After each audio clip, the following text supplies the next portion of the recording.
Hi, my name is Tanya and welcome to my small backyard vegetable garden here in central Victoria. After 2 days of rain, we've had a break in the weather this morning, but it seems to be back again this afternoon. The lawn is saturated and I have puddles everywhere, but to get my gardening fix, I am out here under the back veranda at the potting table, checking on a few of the seedlings that I sowed in my last video and also a few others that I have sown in between then and now.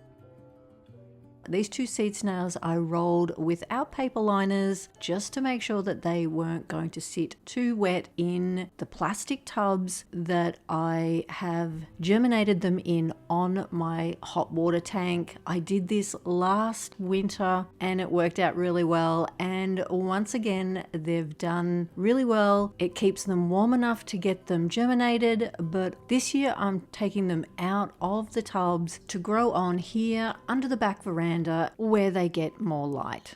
I had a little bit of a splurge and used up some of my flyby points while I was at Bunnings. I have been asked a couple of times in the last visits if I wanted to use them, but while I was there stocking up on some cow manure, I had found these peony roses and I was very keen to grab 3. I haven't got a spot ready for them, so I will be planting these into a copper tub. I do have a couple in the garden, but they don't seem to flower very often, so that is something I really want to work on. They are a bit like asparagus. They are an investment of time, and to get them growing really well, it is getting them early and getting them growing on.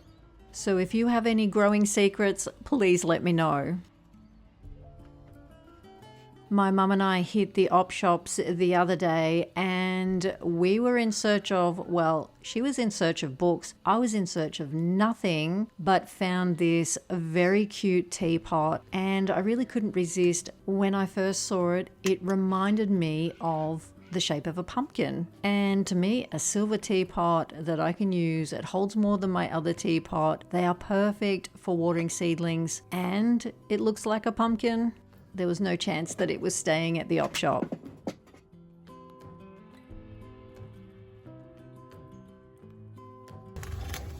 I plant foxglove seedlings every year to make sure I never miss out on seeing them flowering. I was really happy to find these tall white ones because usually I can only find the foxy mix, so I will be finding homes for those once the rain stops.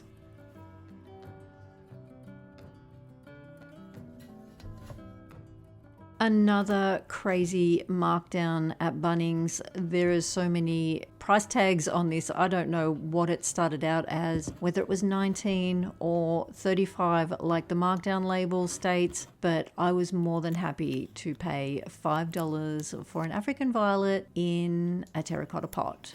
And the fantastic thing is that the labels come off so easily. If only I could remove the labels off the Northcote pottery pots that easily, I would be very happy. The rain has slowed a bit, so I'm going to check on this spinach that I sowed on the 9th under these jars. They have germinated really well and I'm keeping the jars on them until they get their second lot of leaves, having a bit of protection not only from the birds but also from any kind of slugs or snails that might see these juicy green leaves and have them gone in seconds.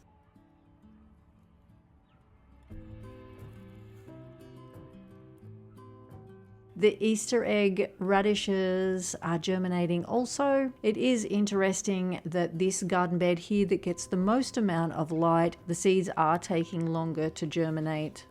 And I'm very happy with the progression of my red Brussels sprouts. The seeds I sowed way back in early February. It's a long haul and a big commitment, and I'm really looking forward to picking red Brussels sprouts.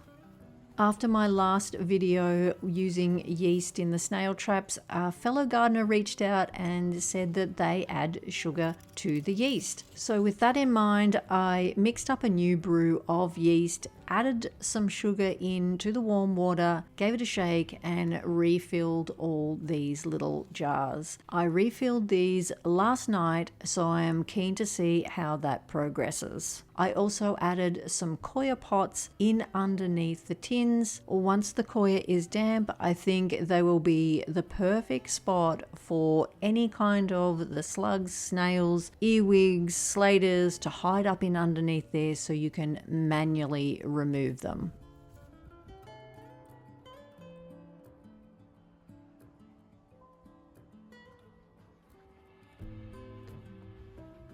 The sweet peas are looking very happy. After that trim back, they have got really bushy and are looking very, very happy. I had to put a string in to hold them up with all the rain, but they are looking like they are enjoying this wetter weather.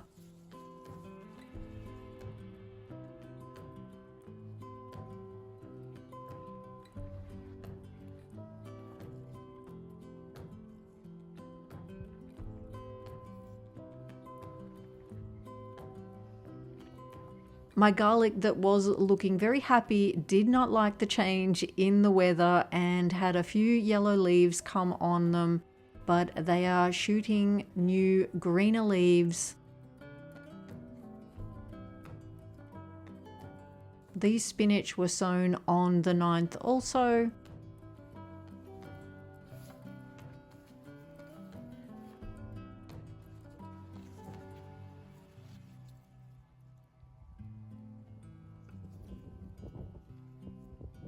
These turnips have put on so many leaves with the rain, and I am really enjoying picking these. They are like the second crop from the turnips, and also the wombok are enjoying the rain.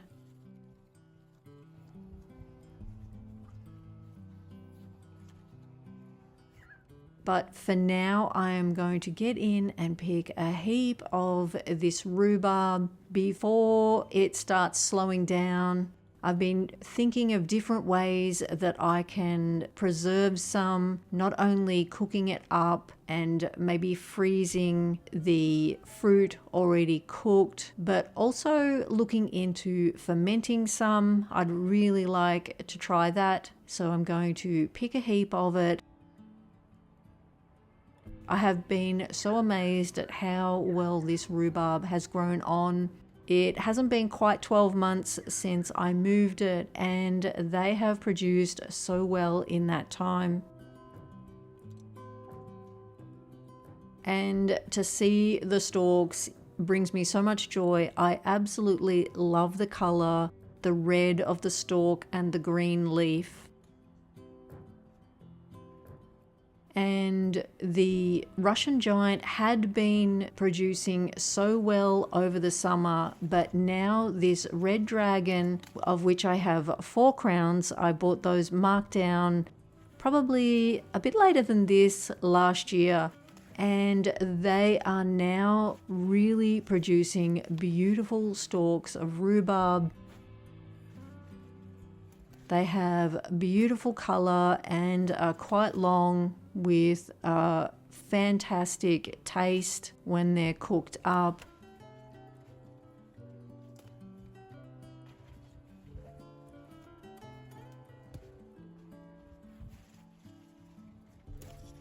This is just beautiful. This is an older stalk along with some younger ones. This is the second lot of double crowns that I planted. All are producing really well. I am putting it down to that mulch and heavy feed that I gave it at the end of summer or the start of autumn. It's hard to remember really because the warm weather kept going on into autumn. This one, Parker's Red, it was only newly planted in there, and I haven't picked anything from this crown. but I will just pick this one. None of the others look ready, and due to all the rain, there is some cracking in this young stem, but that looks like it will be great as well. These are the pink champagne. I'm not picking anything other than clearing out the yellowing leaves, making sure that they don't get too damp.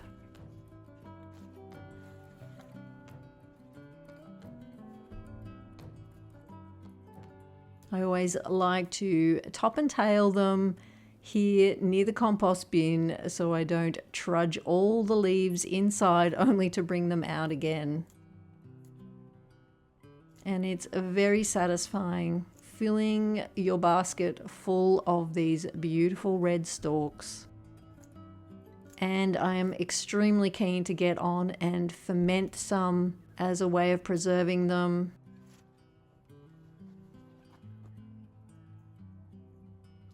We have started picking some of the lemons, so I'm very keen to make sure I get some lemon curd made and plenty juiced and frozen into ice cubes for summer drinking.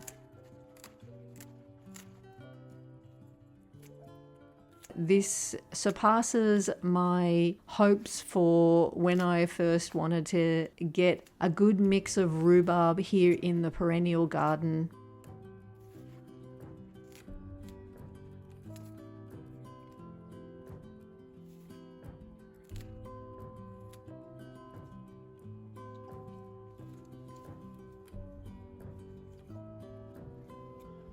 Just beautiful.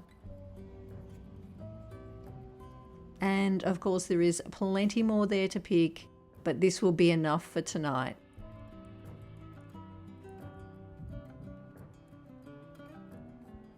And the rain is back again.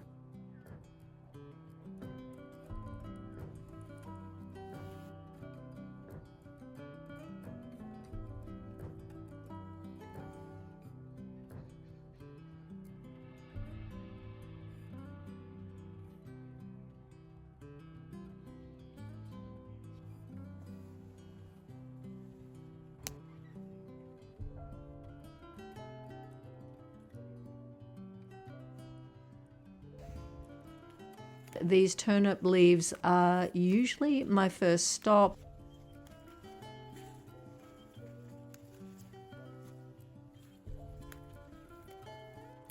And in the last couple of days, these radishes have really kicked on, germinating away.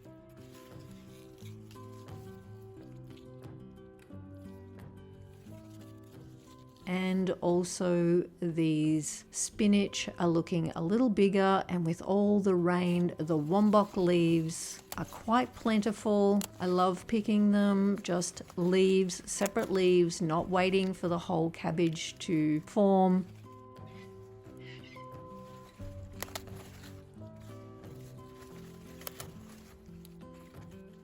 But I'm leaving those lower leaves on to make sure that they are the ones that get eaten.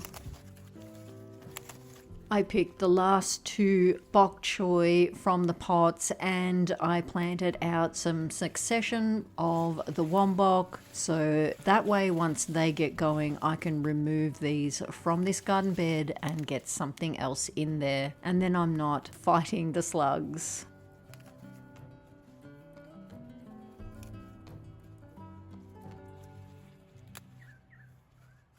Got some spinach here. These were from a punnet that I bought. I have sown the Bloomsdale long, but these are looking pretty tasty also.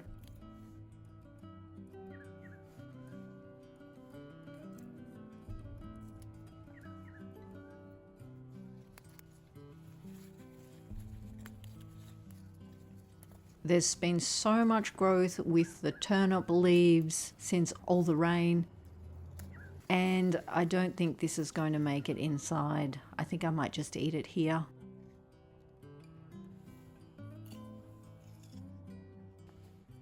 I didn't pick any asparagus last year. I let them rest, so I'm hoping for some good crops this coming spring.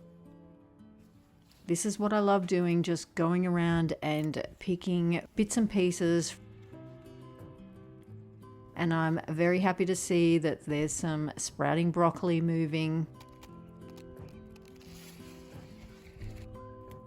The rapini I am picking the tops from. All of these leaves will be washed up and I will just chop them and lightly saute them in a pan with a bit of olive oil, a little bit of salt, and they will be absolutely perfect.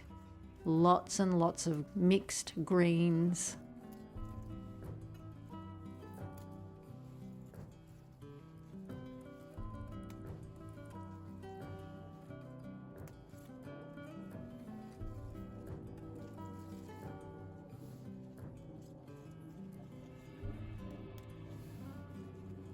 Just wonderful.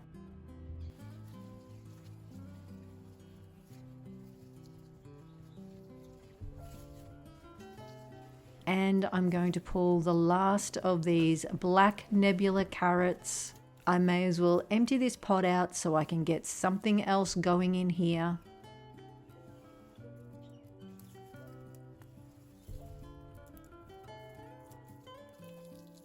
And it looks like a bird has been enjoying a raspberry here at the table. It is quite cold, this water. It's been quite a cool day. Winter is finally here.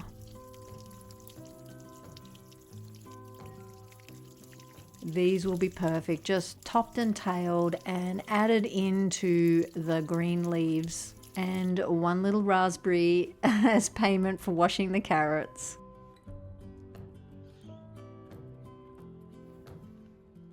The leaves are turning on the raspberries, so I'll be able to get in here and get the broad beans planted through here. There's one little raspberry there left.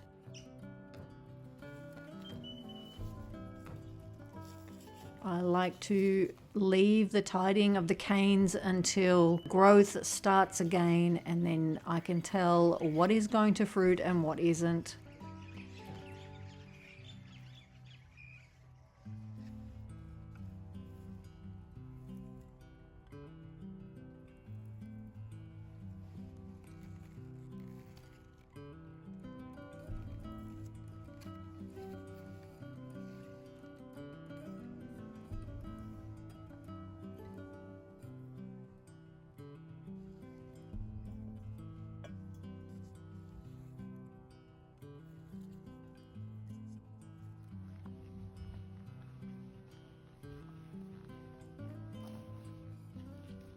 And the parsley, I must get on and get a whole heap picked. I think I will blitz it up like I did my basil through summer so I can have them in the freezer ready to go for cooking.